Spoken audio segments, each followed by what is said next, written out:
Okay, अब आगे शुरू करते हैं केपलर्स लॉ। केपलर्स लॉ में हमारे पास जो पहला लॉ है, लॉ ऑफ ऑर्बिट। ये पहला लॉ आपके पास क्या कहता है कि जितने भी प्लैनेट हैं वो सन के अराउंड क्या कम करते हैं, एक इलिप्टिकल पाथ में मूव करते हैं, एक दीर्घवृत्त वर्क में मूव करते हैं आपके पास। ठीक है, तो सन आपके पास कहाँ पर होता है, एक फोकस पर होता है, और ये आपके पास जो अर्थ है, हमारी अर्थ है, ये आपके पास इलिप्टिकल पाथ में मूव करती है। ठीक है, तो पहले लॉ को हम प्रूव करते हैं। देखिए, मैं वापस से इसके अंदर वो एक्सप्रेशन ले रहा हूँ जो मैं पिछले लेके आया हूँ। ठीक है, u is equal to L one plus epsilon cos theta. ठीक है, ये एक्सप्रेशन ली थी हमने। अब u को मैंने क्या कहा था, u is equal to one by R L one plus epsilon cos theta.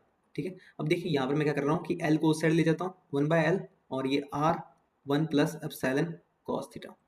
ठीक है, ओके, वन बाय एल को मैं यहाँ पर p बना लेता हूँ। ठीक है, तो यहाँ पर लिख देता हूँ p is equal to one by L. Okay, तो आपके पास मैंने वन ओवर एल को पी लेट कर लिया, तो p is equal to R one plus epsilon cos theta. ठीक है, आर को अगर अंदर ले जाता हूँ मैं, R E R cos theta. ठीक है, अब ये स्टेप थोड़ा सा ध्यान से देखिएगा। हम लिखते होते हैं पोलर कोऑर्डिनेट के लिए x is equal to R cos theta और y is equal to R sine theta. ठीक है, पोलर कोऑर्डिनेट में कन्वर्ट करने के लिए। ठीक है, अब देखिए यहाँ पर मुझे कहाँ पर जाना है। अब देखिए आर कॉस थीटा मेरे पास बन गया। ठीक है, ये आर कॉस थीटा की वैल्यू मैं जानता हूँ कि आपके पास x में होगी, पर हम ये भी जानने की आप ऐसा कर क्यों रहे हैं। ठीक है, इसको हम ऐसा इसलिए कर रहे हैं ताकि हमको जो इलिप्टिकल पाथ की जो इक्वेशन चाहिए वो हमको x और y में पता है। ठीक है, x और y में ही हमें याद है वो। ठीक है, तो मैं इसे x और y में कन्वर्ट कर रहा हूँ। r की वैल्यू आपके पास क्या होगी, r की वैल्यू आपके पास under root x square plus y square. अब देखिए, आप देख रहे होंगे कि मैंने सारी की सारी मेरी जो इक्वेशन है वो x और y में कन्वर्ट कर ली है। ठीक है, अब मेरे पास जो इलिप्स की इक्वेशन है वो बननी चाहिए। आगे देखते हैं इसको। ओके, तो यहाँ पर ये p माइनस एप्सिलॉन x, और इस साइड आपके पास under root x square plus y square. ठीक है, तो बोथ साइड आप स्क्वेयरिंग कर दीजिए। कितना आ जाएगा आपके पास, p square plus epsilon square x square minus two P e epsilon x, और इधर आ जाएगा x square plus y square. ठीक है, अब देखिए जो वेरिएबल वेरिएबल जितनी भी टर्म्स है ना वो एक साइड ले आइए आप। ठीक है, तो आपके पास क्या बन जाएगा, सब कुछ इधर ले जाते हैं, पी स्क्वेयर को तो छोड़ देते हैं, तो इधर बना लेते हैं अपने एक्स स्क्वेयर। ठीक है, इधर बन जाएगा वन माइनस एप्सिलॉन स्क्वेयर। ये क्वेश्चन बन सकती है आपके पास आराम से। ओके, अब देखिए इसका हमें परफेक्ट स्क्वायर बनाना है। ठीक है, वाई स्क्वायर का वाई स्क्वायर तो पड़ा ही है हमारे पास, इसका हमें परफेक्ट स्क्वायर बनाना है। अब देखिए इसका परफेक्ट स्क्वायर आपके पास कैसे बनेगा। इसको पहले आप परफेक्ट स्क्वायर बनाने से पहले एक्स स्क्वायर को इकल्ला कर लो। एक्स स्क्वायर को इकल्ला किया, two P E X over one minus epsilon square plus Y square one minus epsilon square is equal to P square one minus epsilon square. ठीक है, तो ये आपके पास यहाँ पर कितना बन गया, एक्स स्क्वायर। ठीक है, plus two P E x one minus epsilon square. ठीक है, ओके, अब देखिए ये आपके पास परफेक्ट स्क्वायर कैसे बन सकता है। परफेक्ट स्क्वायर इसके अंदर मैं क्या ऐड करूँ कि आपके पास ये एक्स का कुछ होल स्क्वायर बन जाए। ठीक है, तो आप देख सकते हैं यहाँ पर टू ए बी। ठीक है, तो यहाँ पर मतलब कि मुझे पी ई बटे वन माइनस ई स्क्वायर का होल स्क्वायर अगर मैं यहाँ पर पुट कर दूँ, ठीक है, प्लस माइनस कर दूँ, तो मेरे पास ये बात बन सकती है, p e over one minus ई स्क्वायर का ये होल स्क्वायर मैंने यहाँ पर बना दिया। ठीक है, प्लस आपके पास क्या आएगा, y square over one minus ई स्क्वायर। ठीक है, और इधर आएगा आपके पास p square over one minus ई स्क्वायर। ठीक है, और ये मैंने इधर प्लस किया था तो इधर भी प्लस कर देता हूँ। ठीक है, p square epsilon square one minus ई स्क्वायर का स्क्वायर। ठीक है, तो ये चीज़ बन गया आपके पास। अब देखिए मैं जानता हूँ कि आपके पास ये किस चीज़ का होल स्क्वायर बन गया। हाँ जी, ये आपके पास बन गया आपके पास x plus epsilon p over one minus epsilon square का ये सारे का whole square plus Y square over one minus epsilon square. ये इतना बन गया आपके पास। और इस साइड आपके पास क्या हो रहा है, इस साइड आपके पास आ रहा है, देखिए पी स्क्वायर अगर कॉमन लेता हूँ मैं तो मेरे पास ऊपर आता है वन प्लस एप्सिलॉन स्क्वायर, है ना।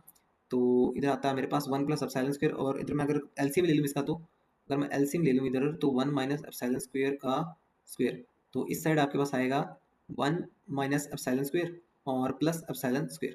ठीक है, इतना आ जाएगा, तो एप्सिलॉन स्क्वायर से एप्सिलॉन स्क्वायर कैंसिल, तो पी स्क्वायर बटे में वन माइनस एप्सिलॉन स्क्वायर का होल स्क्वायर, और आपके पास ये दोनों इक्वेशंस ऐसी की ऐसी आ जाएगी। ठीक है, ओके, तो यहाँ पर मेरे पास जो बनी है इक्वेशन, यहाँ पर मैं E P over one minus epsilon square को यहाँ पर एक्स नॉट ले लेता हूँ, तो आपके पास ये बन जाएगा एक्स प्लस एक्स नॉट का whole square plus Y square over one minus E square one minus E square is equal to P square over one minus epsilon square का स्क्वायर। ठीक है, तो आपके पास लिप्स की इक्वेशन होती है X square over A square plus Y square over B square is equal to one. ठीक है, यहाँ पर एक्स का स्क्वायर बन गया, वाई का स्क्वायर बन गया, यहाँ पर मुझे ए स्क्वायर नहीं दिख रहा। ठीक है, यहाँ पर मुझे वन बनाना है। ठीक है, तो यहाँ पर वन बनाने के लिए मैं क्या करूँगा, ये सब कुछ मैं इन दोनों के नीचे भेज देता हूँ। तो ये आपके पास इन दोनों के नीचे क्या, एक्स प्लस एक्स नॉट का होल स्क्वायर पी स्क्वायर बटे में वन माइनस एप्सिलॉन स्क्वायर का square plus Y square over one minus epsilon square, तो ये कैंसिल आउट हो जाएगा और आपके पास कितना आ जाएगा, P square over 1 minus epsilon square, ठीक है, इतना रह जाएगा ये, और आपके पास इधर रह जाएगा 1, ठीक है। तो यहाँ से मैं कह सकता हूँ कि आपके पास एक एक्स नॉट की वैल्यू तो मैंने पहले ही डिफाइन कर दी थी, छोटा कर लिया था इसे, तो यहाँ पर मैं कह सकता हूँ कि आपके पास इन दोनों को अगर कंपेयर किया जाए, ठीक है, तो मैं कहूँगा कि ए की वैल्यू तो आपके पास कितनी है, पी बटे 1 माइनस ई स्क्वायर, ठीक है, इतनी है आपके पास, और बी की वैल्यू कितनी है, बी की वैल्यू आपके पास पी बटे 1 माइनस ई स्क्वायर का अंडर रूट। मतलब कि यहाँ पर मेरे पास जो इलिप्स की सेमी मेजर एक्सिस और सेमी माइनर एक्सिस हैं वो आ गई हैं, ठीक है, और ये मेरे पास किसकी इक्वेशन बन गई है, इलिप्स की इक्वेशन बन गई है। ऐसे ही मेरे पास केप्लर्स फर्स्ट लॉ प्रूफ हो गया। ओके, अब तो मेरा पहला लॉ प्रूफ हो गया। तो इसी के अंदर मैं एक नोट बता देना चाहता हूँ आपको, जो कि मैं आगे जाके यूज करूंगा। इसी के अंदर नोट आपके पास ये, अभी मैंने एप्सिलॉन और एनर्जी के अंदर रिलेशन निकाला था, कितना था, 1 plus 2l square by mu के स्क्वायर की पावर आपके पास हाफ, ठीक है। और उससे पहले हमने क्या निकाला था, आपके पास इक्वेशन ऑफ ऑर्बिट्स निकाली थी, ठीक है। इसके अंदर हमने यूँ कहा था कि आपके पास जब आपके पास एप्सिलॉन 0 होता है, एसेंट्रिसिटी आपके पास 0 होती है, तो वो सर्कल बनता है, ठीक है। और जब आपके पास एप्सिलॉन 1 होता है, तो आपके पास वो क्या बनता है, पैराबोला बनता है, ठीक है। और जब आपके पास एप्सिलॉन लेस देन 1 होता है, तो वो इलिप्स बनता है, ठीक है। और जब आपके पास एप्सिलॉन ग्रेटर देन 1 होता है, तो आपके पास वो हाइपरबोला बनता है, ठीक है। ओके, तो अब देखिए, जब एप्सिलॉन 0 है, एप्सिलॉन 0 होने का क्या मतलब, आपके पास देखिए एनर्जी कितनी आएगी, एनर्जी आप यहाँ पर आपके पास आएगी नेगेटिव, ठीक है। नेगेटिव आनी भी चाहिए आपके पास, क्यों आएगी नेगेटिव आपके पास, देखिए। अब देखिए, जैसे कि आप पढ़ते भी, ground state of energy of hydrogen atom कितनी होती है, -13.6 इलेक्ट्रॉन वोल्ट होती है।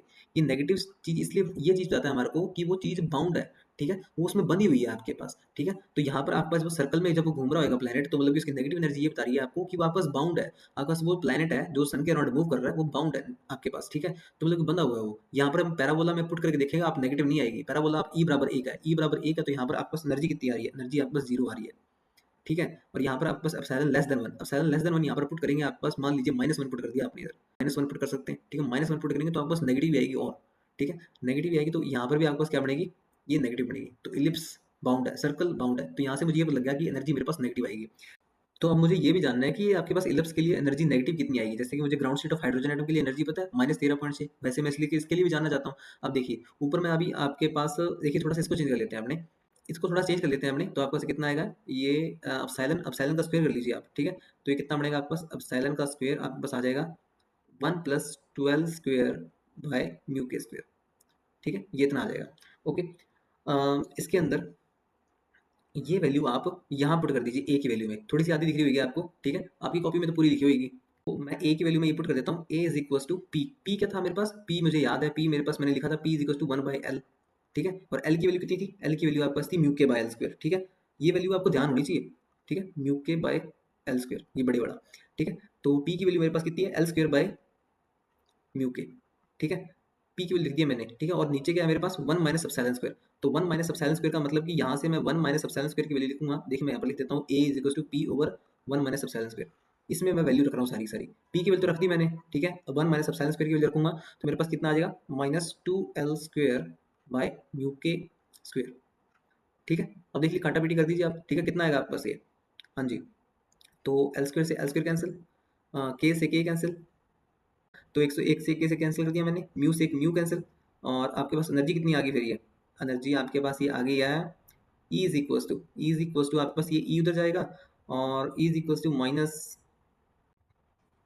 के बाई 2a, तो एनर्जी मेरे पास कितनी होगी, इतनी होगी एनर्जी आपके पास, -k/2a होगी, ठीक है। तो एनर्जी मेरे पास यहाँ पर नेगेटिव आ रही है, मतलब कि आपके पास कि वो आपके पास बाउंडेड है, ठीक है। तो ये मेरा नोट एकदम सही हो गया, ये आपके पास ये एक इंपॉर्टेंट रिजल्ट बनता है अपने आप में, तो इसे भी आप याद रखिएगा। मैं इसे केपलर्स लॉ ही यूज करूंगा, ठीक है। ओके, ये दूसरे लॉ की तरफ चलते हैं। दूसरा लॉ आपको क्या कहता है कि आपके पास देखिए, अब सन के अराउंड आपके पास प्लेनेट मूव कर रहा है, प्लेनेट मूव कर रहा है, मान लीजिए उसने यहाँ से स्टार्ट किया किसी टाइम टी 0 पर, ठीक है, और वो यहाँ पर पहुंच गया, उसने टाइम कितना लगाया, डेल टी टाइम लगाया, ठीक है। ऐसी ही कंडीशन उसके साथ यहाँ पर भी हुई, उसने यहाँ से स्टार्ट किया, और आपके पास यहाँ से उसने स्टार्ट किया, और यहाँ से आपके पास वो यहाँ पर पहुंच गया, और वापस से उसे टाइम कितना लगा, डेल टी, ठीक है। तो ये यूं कहता है आपके पास, ये आपके पास दोनों ही सूरतों में जो एरिया कवर करेगा ना, दोनों ही सूरतों में जो एरिया कवर करेगा, ठीक है, जब वो इक्वल टाइम ले रहा होएगा, ठीक है, तो वो दोनों ही एरिया आपके पास सेम होंगे। ये ऐसे कहता है, it states that line joining the sun and planet, sun और प्लेनेट को जोड़ने वाली line sweeps out equal area, कहता है ये दोनों ही आपके पास इक्वल एरिया स्वीप्स करते हैं, इक्वल ही एरिया कवर करते हैं in equal interval of time, जब उनका टाइम आपके पास टाइम इंटरवल इक्वल होता है। तो आइए अब देखते हैं इस सेकंड लॉ में आपके पास कि कैसे वो प्लेनेट सन के अराउंड जब मूव करता है तो इक्वल टाइम में वो आपके पास इक्वल एरिया कवर कर रहा है, ठीक है। तो आइए देखते हैं इसके अंदर मूव करते हैं आगे। देखिए इस पोर्शन को मैं बाहर निकाल रहा हूँ। अब क्योंकि एंगल बहुत ज़्यादा छोटा है, ठीक है, तो मैं यहाँ पर बना लेता हूँ डी थीटा, और यहाँ पर आपके पास ये इसका रेडियस ले लेते हैं अपने आर, ठीक है, तो ये आर। तो आप मुझे बताएंगे ये कितना होगा, आप कहेंगे कि ये आर डी थीटा होगा, ठीक है, समझते हैं ना। तो यहाँ पर ये जो ट्रायंगल बन रहा है इसका एरिया कितना होगा, आप बोलेंगे half into base into height. Base कितना है इसका, आर डी थीटा, हाइट कितनी है इसकी, आर है, ठीक है, तो कितना बन गया, R square D theta by 2, ठीक है। ये क्या है आपके पास, एरिया, ठीक है। अब मुझे देखना है कि एरिया आपके पास किस रेट से चेंज होता है, ठीक है। तो वैसे तो आपके पास वो जब इक्वल इंटरवल ऑफ टाइम में एरिया चेंज नहीं होगा, ठीक है, तो मतलब कि ये कांस्टेंट होना चाहिए, ठीक है। तो मैं कर देता हूँ D a by d T. D a by d T अगर मेरे पास कांस्टेंट आया है तो मेरे पास सेकंड लॉ प्रूव हो जाएगा। डी टी की रिस्पेक्ट कर देते हैं आर स्क्वायर बाई 2 और D theta by d T, दोनों साइड डी टी की रिस्पेक्ट हमने कर दिया है इसको, ओके। अब देखिए आप जानते हैं कि ये आपके पास क्या, ये आपके पास है थीटा डॉट, ठीक है, और थीटा डॉट आप जानते हैं किसके बराबर आया था, एल बराबर M R square theta dot, ठीक है, हमने शुरुआती लेक्चरों में निकाला था ये, ठीक है। तो थीटा डॉट की वैल्यू कितनी आ गई आपके पास, हाँ जी, ये आपके पास आ गई है, मतलब ये आर स्क्वायर थीटा डॉट की वैल्यू पुट करो, मैं तो कहता हूँ आर स्क्वायर थीटा डॉट की वैल्यू कितनी है, एल बाई एम, ठीक है। तो ये आपके पास आ गया L by 2m D a by d T. मतलब कि मुझे यहाँ पर ये पता लगा कि जो आपके पास इक्वल इंटरवल ऑफ टाइम में जो एरिया कवर हो रहा है प्लेनेट के द्वारा, ठीक है, वो आपके पास इक्वल होगा। मतलब कि आपके पास d a by d t, rate of change of area, ठीक है, विद रिस्पेक्ट टू टाइम, आपके पास एक कांस्टेंट आ गया। कांस्टेंट कैसे आ गया, क्योंकि हम जानते हैं सेंट्रल फोर्स में एल कांस्टेंट होता है, टू भी कांस्टेंट है, और जो प्लेनेट मूव कर रहा है उसका मास भी कांस्टेंट है। तो एक कांस्टेंट आ गया जिसकी वजह से मेरे पास सेकंड लॉ प्रूफ हो गया है, ठीक है, जो ये कहता है कि सन के अराउंड जब कोई प्लेनेट मूव करता है तो वो इक्वल इंटरवल ऑफ टाइम में इक्वल एरिया कवर मारता है, ठीक है। तो ये मेरा सेकंड लॉ था। आइए थर्ड लॉ की तरफ चलते हैं। ओके, नेक्स्ट अपने मूव करते हैं लॉ ऑफ टाइम पीरियड के बारे में। लॉ ऑफ टाइम पीरियड आपको क्या कहता है कि आपके पास, ये से पहले मैं एलिप्स बना लूं, ये आपके पास सन और ये आपके पास आपका प्लेनेट, ठीक है, ये प्लेनेट मूव कर रहा है। तो प्लेनेट को ये एक चक्कर पूरा करने में जो टाइम लगता है उसे हम क्या कहते हैं, पहली बात तो ऑर्बिटल पीरियड या फिर टाइम पीरियड। तो जो आपके पास प्लेनेट का जो टाइम पीरियड है उसका स्क्वायर, ठीक है, उसका स्क्वायर मतलब कि जो उसे टाइम लग रहा है वो किसके प्रोपोर्शनल होगा, वो डायरेक्टली प्रोपोर्शनल होगा उसके सेमी मेजर एक्सिस के। सेमी मेजर एक्सिस हम यहाँ पर किसको कहते हैं, ए को, ठीक है। तो ये मैंने सेमी मेजर एक्सिस बना दी, ये आपके पास सेमी मेजर एक्सिस, ठीक है। तो ये सेमी मेजर एक्सिस के क्यूब के बराबर होगा, ठीक है, ये यूं कह रहा है आपके पास इसके अंदर, मतलब कि जितना टाइम उसे प्लैनेट को घूमने में लगेगा वो प्रोपोर्शनल किसके होगा, ए के क्यूब के प्रोपोर्शनल होगा, ठीक है। तो आइए इस चीज को प्रूव करते हैं हमने, ओके। तो टाइम को पहले अपने क्या देखते हैं, टाइम आपके पास क्या पूरा कर रहा है, यहाँ पर देखिए जब ये प्लैनेट ऐसे मूव करता है ना तो कि आपके पास ये एरिया कवर मारता है, ठीक है, एरिया कवर मारता है ना सन के अराउंड, ठीक है, ओके। तो यहाँ पर मैं लिखता हूँ इसके अंदर area of ellipse, area of ellipse मतलब कि जब ये पूरा ऐसे जाके इधर वापस आ जाएगा, ठीक है, पूरा एरिया ऑफ इलिप्स कवर कर लेगा, एरिया ऑफ इलिप्स, ठीक है, टाइम ओवर वेलोसिटी। अब उसकी वेलोसिटी कितनी है, ठीक है, इसको मैं कहता हूँ एरियल वेलोसिटी। एरियल वेलोसिटी मतलब ये जो क्षेत्र कवर किया है उसमें आपके पास एरियल वेलोसिटी यूज किया मैंने, ठीक है। तो एरिया ऑफ इलिप्स आपके पास कितना था, पाई ए इंटू बी, और ए और बी आपके पास क्या, सेमी मेजर और semi minor axis. Areal velocity आपके पास कितनी है, एरियल वेलोसिटी अभी मैंने निकाली थी D a by d T, जो कि आपके पास कांस्टेंट आई थी, ठीक है। D a by d T आपके पास कितनी आई थी, आपके पास ये एरियल, तो D a by d T मैंने निकाली थी जो कि आपके पास एरियल वेलोसिटी थी।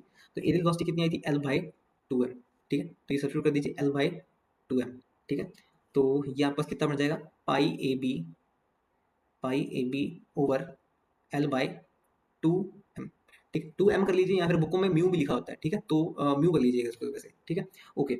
अब देखिए आप इलिप्स के एक रिलेशन जानते हैं, b is equal to A under root 1 minus epsilon square, ठीक है। और अभी अभी मैंने 1 माइनस एप्सिलॉन स्क्वायर की वैल्यू देखी थी, जो एप्सिलॉन और एनर्जी का रिलेशन, ठीक है, एप्सिलॉन और एनर्जी का रिलेशन कितना था आपके पास, हाँ जी, ये था आपके पास epsilon 1 plus 12 square by mu के स्क्वायर, ठीक है, ये इतना था। तो 1 माइनस एप्सिलॉन स्क्वायर कितना आ जाएगा आपके पास, यहाँ पर आप लिखोगे b is equal to A minus 2l square by mu के स्क्वायर।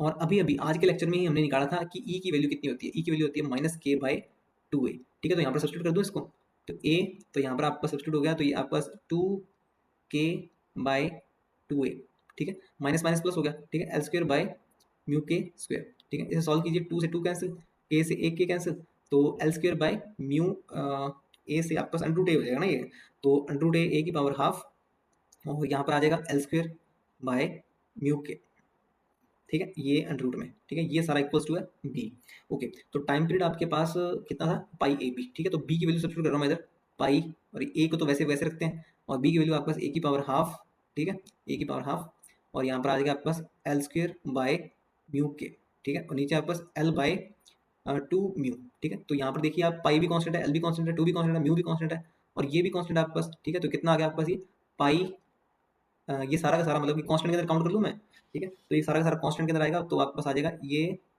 ए का टी ए की पावर 3/2, ए की पावर 3/2, यहाँ पर आपके पास बन रहा है ये 4 आ जाएगा ना, 4 म्यू बाय के और बस इतना ठीक है। तो ये सब कुछ किसके बराबर है? टी के बराबर। यहाँ चल रहे थे ना अपने, तो टी आपके पास क्या आ गया, इसको मैं ऊपर लिख रहा हूँ, ठीक है, एक ही पेज में आ जाएगा ना। टी आपके पास आ गया डायरेक्टली प्रोपोर्शनल टू ए की पावर 3/2, ठीक है, इसका स्क्वायर करेंगे तो आपके पास यही बन जाएगा, ठीक है। ओके, तो ये आपके पास थर्ड लॉ प्रूफ हो गया, ओके।